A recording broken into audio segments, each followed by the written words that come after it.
Okay, so we are here to debate the upcoming World Series starting this Wednesday. I have two fantastic sports reporters, Kurt representing the Phillies side and Dan representing the Yankees side, and they're going to be going at each other about who is actually going to come out and win this World Series.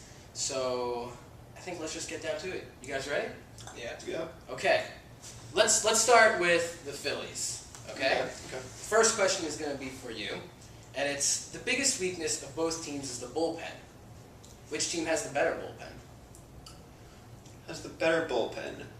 Even as a Phillies fan, I can admit that Brad Lidge has had a very, very inconsistent year.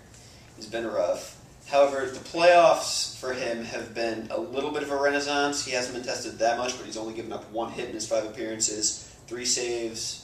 I realize going against Mariano Rivera, one of the best closers in baseball history. The Yankees probably have a slight edge there. However, the Phillies bullpen has been shored up a lot this postseason, and I think that it's not going to be a huge weakness to the point where it'll hurt them a lot in this series.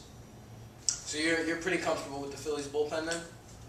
I wouldn't say pretty comfortable. I admit that it's the biggest weak point we have right now, but I feel good about them the way they've been throwing so far in this postseason. I think they can keep it up for another series. And Dan, how do you feel about the Yankees? I mean, I'm going to have to agree with Kurt that I think that the Yankees definitely have a stronger bullpen. I think that Mariano's really been doing it for his whole career, and he really thrives in the playoffs. Even at age 39, he had a 1.76 ERA this season, and he's really been great in the playoffs. Girardi even brought him in for a 2-inning save. I haven't even seen that this entire year in the NLCS in Game 6. I also feel like the middle relief is a big advantage for the Yankees, too. I know that David Robertson, and Damaso Marte, neither of which have let up a run in the entire postseason, and that's really going to be crucial because everybody assumes the closer is going to be able to close out games, especially when your closer is Mariano Rivera. But the middle relief is going to be huge, especially when you have Sabathia, who's been pitching great and start, and Pettit, who's just an all-pro in the playoffs. I think the middle relief is going to be just the big advantage that puts the Yankees over the top. So now if you're managing the Yankees, do you feel comfortable bringing in a Java Chamberlain to pitch in the eighth, or do you have to go to Mariano, knowing maybe Howard's coming up? I mean, Ryan Howard's a great hitter, and sometimes you have to take into account multiple factors. I think that you might see a guy like Phil Coke, maybe on the lefty-lefty matchup. I know Girardi's been really pulling people really quickly and going for one-on-one matchups, but you also have a guy like Phil Hughes who can come in the eighth inning. You have Java, who struggled a little bit, but I definitely have confidence in him because he's pitched in the playoffs before, and he knows what he's doing also. All right. Let's move on to the next question. Who do you consider to be the most clutch player in this series? Let's start with you. I think you have to say that it's Derek Jeter. I think that his experience is just unparalleled. He has every hitting record in the playoff that exists in the playoffs, and I don't think that at the end of the game, at the bottom of the ninth inning, you can trust anyone more to get a base hit than Derek Jeter in the playoffs.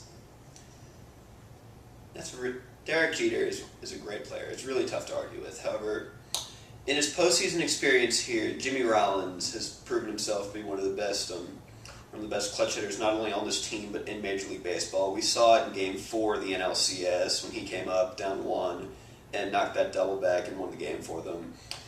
He's done a bit of talking these past few years, but he backs up his play out there. He's always giving 110%. It's going to be tough seeing him against Derek Jeter in this matchup. There's a great shortstop matchup in this series, but I think if it comes down to it, I want him hitting out there as much as I do anyone on this team, or even maybe on the Yankees. All right. Let's go to 3 then. The Yankees have won 26 World Series in their time. The Phillies are defending their title. Who's got the edge? Let's start here. Edge in terms of just overall? Or? The Yankees are coming in with the history. You guys are coming fresh off defending your title. History only means so much. I mean, a lot of great teams have good history that aren't really doing well right now. That's across all sports, not just baseball. But in terms of who has the edge right now, in this sense, it would be the Phillies. I mean, in the past 2 years, they've put together an incredible postseason run. They've won 5 straight series. They've won 16 of their last 20 postseason games. No NL team has ever done that. All their players have been stepping it up in the postseason. They've got guys who have been struggling during the regular season that have looked good, like Brad Lidge, who I already mentioned, and and they have this group of core players that works really well together and have been together for a long time, and the chemistry that team has gives them, I think, a bit of an edge here.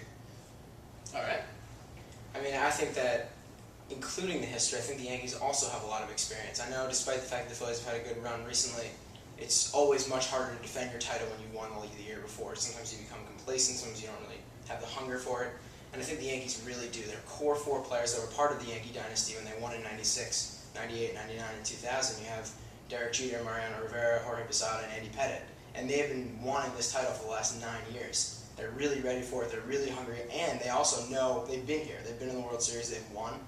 And I think that not only are the Yankees playing for history, and Joe Girardi, also part of this dynasty, always saying they're playing for George Steinbrenner. They have like an emotional desire that's really forcing them to want to win this. And I think that hunger is really a big edge for the Yankees.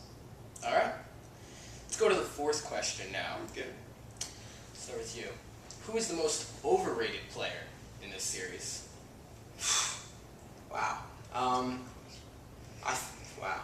think that the most overrated player is Kurt's not going to like this one, but I think it's Brad Lidge. I think especially when you're comparing him to Mariano Rivera, one of the big things with closers in the MLB that I've noticed is that sometimes closers have really good seasons like Lidge did last season, but no one has been able to do it as consistently as Mariano Rivera. And I know that doesn't make Lidge overrated just because he's not Mariano Rivera, but I think that a lot of people expect big things out of him because he had 2 big seasons with the Astros and 1 big season with the Phillies, but people are really expecting him in a Game 6 or a Game 7 to come in the bottom of the 9th inning and close out the game. Well, I guess it would be the top because that would be Yankee Stadium. But I really just don't feel as confident. You see what the Yankees did against Fuentes, and the Yankees are beating up closers right now, especially with the meat of their order with Teixeira and A-Rod, and I don't really have that much confidence in Brad Lidge at the end of a game. Wow. That's fair. That's decent. I understand that Lidge has had a bit of a tough year. However, one guy we have to look at is, I believe he's the Yankees' second starter. His name's A.J. Burnett. He's been, he made a lot of money. He was given a big contract this past offseason, 5 years, $82 million, I believe. And he's had a pretty good year for their second starter role, but he's been a bit up and down, and he's coming into a big pressure situation here. He has a lot to prove, and after CC Sabathia, I think he kind of signifies what, like, any of the trouble that this Yankees rotation might face in this series. And it's tough. I'll admit that this Yankees team from top to bottom is pretty stacked, and it's tough to find anyone who I think could be called overrated. But Well, they do have a large payroll. they do. Let's move on to a question that I'm quite interested to see your responses.